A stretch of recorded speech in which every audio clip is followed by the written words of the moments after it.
আসসালামু আলাইকুম। Technique easy এডুকেশনের পক্ষ থেকে নবম দশম শ্রেণীর শিক্ষার্থীদের জানাচ্ছি শুভেচ্ছা। আজকের পর্বে আমরা চতুর্দশ অধ্যায়, যেটা হচ্ছে জীব প্রযুক্তি রিলেটেড, এই অধ্যায়টার প্রিভিয়াস 10 বছরে আসা অর্থাৎ 2015 সাল থেকে 2025 সাল পর্যন্ত বোর্ড প্রশ্নগুলো তোমাদের জন্য অ্যানালাইসিস করে রাখছি। অ্যানালাইসিস করার পর বিভিন্ন টাইপে সাজিয়েছি। আমি একটু বুঝাই যে এই বোর্ড অ্যানালাইসিসটার গুরুত্বটা কি বা এই জায়গাটা কি জন্য গুরুত্বপূর্ণ। এই যে দেখো, এই জীব প্রযুক্তি থেকে তোমার কোন বছরে কতবার প্রশ্ন রিপিট আসছে বা কোন বোর্ডে এখান থেকে জ্ঞানমূলক প্রশ্ন আসছে, এই জায়গাটা কিন্তু তুমি এখানে তাকাইলে বুঝতে পারতেছো। এই অধ্যায় থেকে কত বেশি জ্ঞানমূলক আসতে পারতেছে ওটা তুমি কিন্তু এই যে বোর্ডগুলো দেখলেই বুঝতে পারতেছো যে অনুধাবনের তুলনায় জ্ঞানমূলক কিন্তু এই অধ্যায় থেকে বেশি আসে। এরপরে টাইপ 3, 4, 5 এই জায়গাটা হচ্ছে তোমার সৃজনশীলের গ ঘয়ের জন্য। দেখো, এই যে গ ঘয়ের জন্য আমরা যে মাঝে মাঝে পরীক্ষার আগে সাজেশন চাই না, যে প্লিজ ম্যাডাম কালকে আমার পরীক্ষা, আমাকে সাজেশন দেন, এরকম সাজেশনের জন্য কিন্তু পাগল প্রায় হয়ে যায়। এখন এই জায়গাটায় তাকাও, তোমার কিন্তু আর সাজেশন লাগতেছে না। কেন? কারণ তুমি এখানে নিজে দেখেই বুঝতে পারতেছো কোন টাইপটা বা কোন জায়গাটা কত বেশি গুরুত্বপূর্ণ। এখানে দেখো, টিচার যখন তোমাকে সাজেশন দিচ্ছে, উনি কিভাবে বুঝতেছে যে এই জায়গা থেকে বেশি প্রশ্ন আসে? কারণ উনি দেখছে যে প্রিভিয়াস বোর্ড প্রশ্নগুলায় কোন জায়গা থেকে প্রশ্ন বেশি আসতেছে, তখন উনি বুঝে ফেললো যে হ্যাঁ, এই জায়গাটা বেশি গুরুত্বপূর্ণ, এখান থেকে বেশি প্রশ্ন আসতেছে। এরকমই তুমিও যখন এখানে তাকাইলেই দেখতে পারতেছো যে এই যে বোর্ডগুলা, কত কত বোর্ডে টিস্যু কালচার থেকে প্রশ্ন আসছে। তার মানে জেনেটিক ইঞ্জিনিয়ারিংয়ের তুলনায় টিস্যু কালচারটা একটু বেশি গুরুত্বপূর্ণ। কি জন্য? কারণ জেনেটিক ইঞ্জিনিয়ারিং কয়বার আসছে? 1, 2, 3, 4, 5, 6টা বোর্ডে আমরা আসতে দেখছি। সেক্ষেত্রে টিস্যু কালচার তো আরও বেশিবার আসছে। তাহলে তুমি বুঝতে পারতেছো এটা জেনেটিক ইঞ্জিনিয়ারিংয়ের তুলনায় একটু বেশি গুরুত্বপূর্ণ। এরপরে জেনেটিক ইঞ্জিনিয়ারিংয়ের ব্যবহার, এই ব্যবহারটা আর একটু বেশি গুরুত্বপূর্ণ। দেখো, এটা কত বেশিবার বোর্ডে আসছে। সেক্ষেত্রে টিচার কি বলবে? এই জায়গাটায় 3 স্টার দাও, এটা খুবই গুরুত্বপূর্ণ। আবার এই জায়গাটায় এখানে হচ্ছে 2 স্টার দাও, এটা আরও গুরুত্বপূর্ণ। এরপরে এখানে 1 স্টার, মানে তিনটাই গুরুত্বপূর্ণ, কিন্তু কোনটা বেশি, কোনটা তার চেয়ে একটু কম, তার চেয়ে একটু কম, এটা তুমি এখানে দেখে বুঝতে পারতেছো। তাহলে বুদ্ধিমানের জন্য কিন্তু ইশারাই যথেষ্ট। তোমার কি এখন আর সাজেশন চেয়ে চেয়ে নেওয়া লাগতেছে? তুমি দেখেই বুঝতে পারতেছো। এই জন্যই হচ্ছে তোমার জন্য অ্যানালাইসিসটা করে দেওয়া, যাতে তুমি বুঝতে পারো যে কোন জায়গা থেকে বোর্ডে প্রশ্ন বেশি আসে বা বোর্ডে প্রশ্ন করার ক্ষেত্রে টিচাররা কোন জায়গাটাকে বেশি গুরুত্ব দিচ্ছে। সেক্ষেত্রে তুমি ওই জায়গাটা অনেক ভালো করে আয়ত্ত করে ফেলো এবং পরীক্ষায় ভালো একটা ফলাফল আমাদের হয়ে যাবে। এখন এই জায়গায় তো শুধু তুমি বোর্ডের নামটা, মানে সংক্ষিপ্ত রূপটা আর সালটা দেখতে পাচ্ছ, প্রশ্নগুলোও তোমাদের জন্য করে দেওয়া আছে। কি বলছে দেখো, জ্ঞানমূলক প্রশ্ন, জীব প্রযুক্তি কি, এই জায়গা বোর্ডে কতবার আসছে দেখো, 1, 2, 3, 4, 5। তার মানে তুমি বুঝতে পারতেছো এটা খুব ভালো করে তোমার শিখে রাখা লাগবে। তাহলে তুমি এটাকে খুব ভালো করে আয়ত্ত করে ফেলো।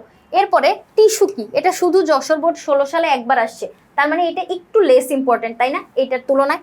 এরপরে আবার টিস্যু কালচার কি, এটা যশোর বোর্ড 15 সালে শুধু একবার আসছে, তাহলে এটা একটু কম গুরুত্বপূর্ণ।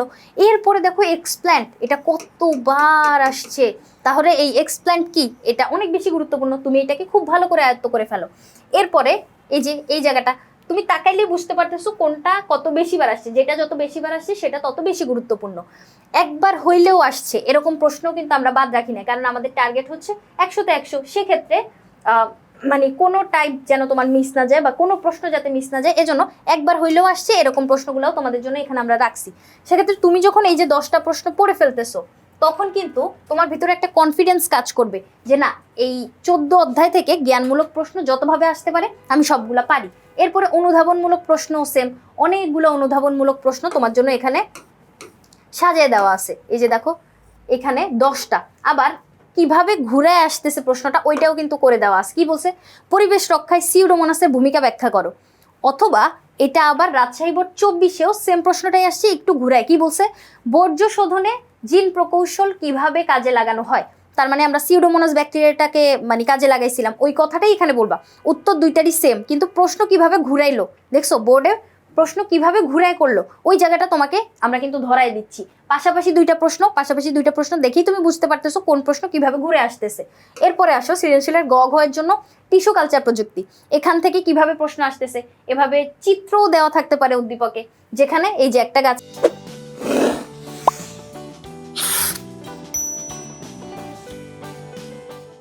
থেকে আম, তারপরে ওই আম থেকে হচ্ছে একটা ছোট্ট চারা গাছ। তার মানে ন্যাচারাল প্রসেসে একটা গাছ থেকে যখন ফল হয়, ফলের ভিতরে বীজ হয়, বীজ মাটিতে বপন করে পরিচর্যা করলে তোমার আরেকটা গাছ উৎপন্ন হয়। এটা হচ্ছে কিউ প্রক্রিয়া, তার মানে প্রাকৃতিক প্রক্রিয়া। আর আরেকটা প্রক্রিয়া যেখানে হচ্ছে তোমার উদ্ভিদ থেকে কনিক্যাল ফ্লাক্সের ভিতরে ছোট্ট একটা উদ্ভিদ তৈরি করছে, তারপর আবার আরেকটা বড় উদ্ভিদ তৈরি করে ফেলছে, তার মাঝখানে যে কনিক্যাল ফ্লাক্সটা, তার মানে ল্যাবরেটরিতে কাজ করা হচ্ছে, এটা হচ্ছে আমার টিস্যু কালচার প্রক্রিয়া। এখন এখানে কি বলছে, অল্প সময়ে মাতৃ উদ্ভিদের গুণসম্পন্ন চারা তৈরিতে কিউ ও আর এর মধ্যে কোনটি গুরুত্বপূর্ণ? টিস্যু কালচারটা বেশি গুরুত্বপূর্ণ, আর প্রক্রিয়াটা। তাহলে এই যে টিস্যু কালচার রিলেটেড প্রশ্ন কিভাবে আসতেছে দেখছো, এরকম চিত্র দিয়েও আসতে পারে। আবার এই যে একটা কনিক্যাল ফ্লাক্সের ভিতর ছোট ছোট 3টা চারা তৈরি করছে, তাহলে এটা কি প্রক্রিয়া? কনিক্যাল ফ্লাক্সের ভিতর এই তৈরি করার প্রক্রিয়াটা হচ্ছে আমাদের টিস্যু কালচার প্রক্রিয়া। এই যে কিউ নির্দেশিত প্রযুক্তির গুরুত্ব, তার মানে টিস্যু কালচারের গুরুত্ব ব্যাখ্যা করবা, এরকম চিত্রও থাকতে পারে। সব হচ্ছে টিস্যু কালচার রিলেটেড। আবার দেখো এখানে আবার চিত্র নাই, এখানে কি আছে, পি একটা প্রযুক্তি বলে দিছে, কিউ একটা প্রযুক্তি বলে দিছে। তখন তোমাকে বুঝতে পারা লাগবে যে পি কোন প্রযুক্তিটা, এই যে অসংখ্য চারা তৈরি করতে বলছে, তার মানে এটা হচ্ছে টিস্যু কালচার প্রযুক্তি। এরকম আবার এভাবে চিত্রও দিতে পারে, অথবা এই যে উদ্দীপকে মানে প্যারাগ্রাফের মতো লিখেও বলতে পারে। সেক্ষেত্রে কত রকম ভাবে প্রশ্ন হচ্ছে সব কিন্তু আমি দেখতে পারতেছি। তাহলে তোমাকে এই যে বোর্ডে আসা প্রশ্নগুলা তোমাকে বুঝাই দেওয়াটাই হচ্ছে আমার এইখানে কাজ। দেখো উদ্দীপকটা এরকমও থাকতে পারে, একটা কোনো গল্প বলেও দিতে পারে, চিত্রও থাকতে পারে। এই যে সবগুলা প্রশ্ন, এখানে সবগুলা প্রশ্নই হচ্ছে তোমার টিস্যু কালচার রিলেটেড। দেখো এই তুমি যখন টিস্যু কালচার কনসেপ্টটা পড়বা, পড়ে এসে তোমার যদি এরকম মাথায় চিন্তা আসে যে টিস্যু কালচার থেকে বোর্ডে কিভাবে প্রশ্ন আসবে, তখন সব ধরনের প্রশ্ন এখানে দিয়ে দেওয়া আছে। কতভাবে ঘুরায় পেঁচায় প্রশ্ন করতে পারে বা উদ্দীপক কীরকম হইতে পারে। আমরা অনেক সময় দেখি না যে টিস্যু কালচার জিনিসটা তুমি পারো, আমি যদি বলি যে টিস্যু কালচার নিয়ে লিখো, তখন তুমি লিখতে পারতেছো, কিন্তু যখন তোমাকে উদ্দীপকে বলে দেয় তখন বুঝতে পারতেছো না। এরকম হয় না মাঝে মাঝে উদ্দীপক আমরা ধরতে পারি না, কিন্তু এইখানে তুমি কি করতে পারতেছো, সবগুলা হচ্ছে বুঝতে পারতেছো যে কি রকম ধরনের প্রশ্ন হয়। এরপরে এই যে টাইপ 4, এখানে কি আছে, জেনেটিক ইঞ্জিনিয়ারিং নিয়ে আছে। এই জায়গাটায় দেখো একটা বৃত্তাকার ডিএনএ প্লাজমিড, এই বৃত্তাকার ডিএনএ এই যে অংশটুকু, এই যে অংশটুকু এটা হচ্ছে ব্যাকটেরিয়ার ভিতরে থাকতেছে, ইকোলি ব্যাকটেরিয়া। আর এই যে এক্সট্রা অংশটুকু লাগাইছে এটা হচ্ছে আমার কাঙ্ক্ষিত ডিএনএ বা অন্য কোথাও থেকে নিয়ে আসছি। এই যে দুইটা ডিএনএ ভিন্ন দুইটা জীব থেকে নিয়ে এভাবে গেঁথে দেওয়ার প্রক্রিয়াটা, এটাকে আমরা মানে এই পুরো প্রসেসটাকে আমরা বলতেছি রিকম্বিনেন্ট ডিএনএ প্রযুক্তি বা জেনেটিক ইঞ্জিনিয়ারিং। এই যে দেখো এরকম চিত্র দিয়ে তোমার এই প্রশ্নটা কি জিজ্ঞেস করলো, ট্রান্সজেনিক জীব তৈরিতে পি প্রক্রিয়ার ধাপসমূহ, তার মানে রিকম্বিনেন্ট ডিএনএর ধাপগুলো বর্ণনা করা লাগবে। আবার সেম প্রশ্ন কি জিজ্ঞেস করছে, পি প্রক্রিয়ার ধাপ জিজ্ঞেস করছে। এরকম সিমিলার সবগুলা প্রশ্ন তোমার জন্য এখানে আমরা নিয়ে আসছি। দেখো তো কিরকম প্রশ্ন আসতে পারে, এভাবে উদ্দীপকও দিতে পারে। ইকোলি প্রাণীকোষ কাঙ্ক্ষিত জিন নিয়ে আমরা ওর সংখ্যা বৃদ্ধি করলাম, এটাও কিন্তু রিকম্বিনেন্ট ডিএনএ প্রযুক্তি। তুমি এই যে উদ্দীপক বুঝতে পারতেছো যে বোর্ডে কতভাবে উদ্দীপক আসতে পারে, এভাবে লেখচিত্রও দিয়ে দিতে পারে, এভাবে চিত্র দিয়েও জিজ্ঞেস করতে পারে, অথবা এভাবে একটা গল্পও বলে দিতে পারে যে এই যে জিনগত রূপান্তরের মাধ্যমে বিভিন্ন ফসলের উন্নত জাত ও পুষ্টি মান উন্নয়ন করা হচ্ছে, পাশাপাশি মৎস্য চিকিৎসা পরিবেশের ক্ষেত্রে। এই যে এরকম করে উদ্দীপকও থাকতে পারে, চিত্রও থাকতে পারে, কতভাবে তোমার এই যে এরকম একটা ইকোলি ব্যাকটেরিয়ার চিত্র দিয়ে দিতে পারে। তখন দিয়ে তোমাকে কি বললো, এন প্রক্রিয়াটি ধাপসমূহ, তার মানে এটা হচ্ছে রিকম্বিনেন্ট ডিএনএ প্রযুক্তি, এটা ধাপ বর্ণনা করা লাগবে। এরকম ভাবে তুমি বুঝতে পারতেছো যে বোর্ডে কিভাবে কিভাবে প্রশ্ন আসতেছে, কিভাবে ঘুরে পেঁচে উদ্দীপকটা দিচ্ছে। সেক্ষেত্রে তুমি সবগুলা রিকম্বিনেন্ট ডিএনএ রিলেটেড প্রশ্ন একসাথে পেয়ে যাচ্ছ। এরপর আসে জেনেটিক ইঞ্জিনিয়ারিং এর ব্যবহার।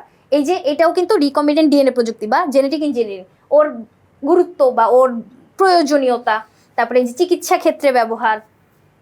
এখানে আবার কি জিজ্ঞেস করছে, এরকম ছকের ভিতরেও দিতে দিতে পারে নতুন ও উন্নত বৈশিষ্ট্য সম্পন্ন উদ্ভিদ সৃষ্টিতে কি প্রযুক্তির ভূমিকা, তার মানে রিকম্বিনেন্ট ডিএনএ প্রযুক্তির ভূমিকা। এরকম উদ্দীপকও থাকতে পারে যেখানে তোমাকে কি জিজ্ঞেস করছে, এক্স ও ওয়াই এর মধ্যে কোন প্রযুক্তিটি শস্য উন্নয়ন অধিক তাৎপর্যপূর্ণ। শস্য উন্নয়নের ক্ষেত্রে রিকম্বিনেন্ট ডিএনএ প্রযুক্তি। এই যে এই প্রক্রিয়াগুলা ওদের যে ব্যবহারটা, সব ব্যবহার হচ্ছে তুমি এখানে দেখতে পারতেছো কিভাবে উদ্দীপক আসতে পারে, এবং সবগুলো প্রশ্ন কিন্তু সেম, একই রিলেটেড, রিকম্বিনেন্ট ডিএনএ প্রযুক্তি বর্ণনা, রিকম্বিনেন্ট ডিএনএ প্রযুক্তি। তাহলে সবগুলো তুমি এখানে কি পাচ্ছ, রিকম্বিনেন্ট ডিএনএ প্রযুক্তির বর্ণনা বা ওর ব্যবহারটা। সেক্ষেত্রে তুমি যখন ব্যবহারটা পড়ছো, বইয়ে মনে করো পড়লা, পড়ার পরে তোমার এরকম চিন্তা আসলো যে এখান থেকে কীরকম প্রশ্ন আসতে পারে বা আমি কি বোর্ডে আসলে অ্যান্সার করতে পারবো নাকি, এরকম চিন্তা থেকেই হচ্ছে আমাদের এই টাইপগুলো সাজানো। তুমি শুধু টাইপটাতে আসবা, সবগুলো সিমিলার প্রশ্ন একসাথে পেয়ে যাবা। এই জন্য কিন্তু তোমার টেস্ট পেপার ঘেটে ঘেটে বের করা লাগতেছে না, দেখি রিকম্বিনেন্ট ডিএনএ কয়বার আসছে, দেখি এটার ব্যবহার রিলেটেড একটা প্রশ্ন খুঁজে দেখি কীরকম আসে। এই যে সময় নষ্টটা, এটা কিন্তু তোমার আর হচ্ছে না। তোমার পড়াশোনাটাকে ইজি করাটাই হচ্ছে আমাদের এই ইজি সিরিজের কাজ। সেক্ষেত্রে আমার ইজি বায়োলজি বইটা তোমার এই যে অ্যানালাইসিস করে দেওয়ার মাধ্যমে তোমার কাজটাকে কিন্তু অনেক সহজ করে দিছে। তাহলে বোর্ড অ্যানালাইসিস হচ্ছে এজন্যই গুরুত্বপূর্ণ, তোমার বুঝতে সাহায্য করবে কিভাবে প্রশ্ন মানে ঘুরায় পেঁচায় কতবার আসছে বোর্ডে, এটা তুমি দেখতে পারতেছো। তাহলে এটাই হচ্ছে এই পর্বটার উদ্দেশ্য। আশা করি বুঝাইতে পারছি। পরবর্তী পর্ব দেখার আমন্ত্রণ রইল। ধন্যবাদ সবাইকে।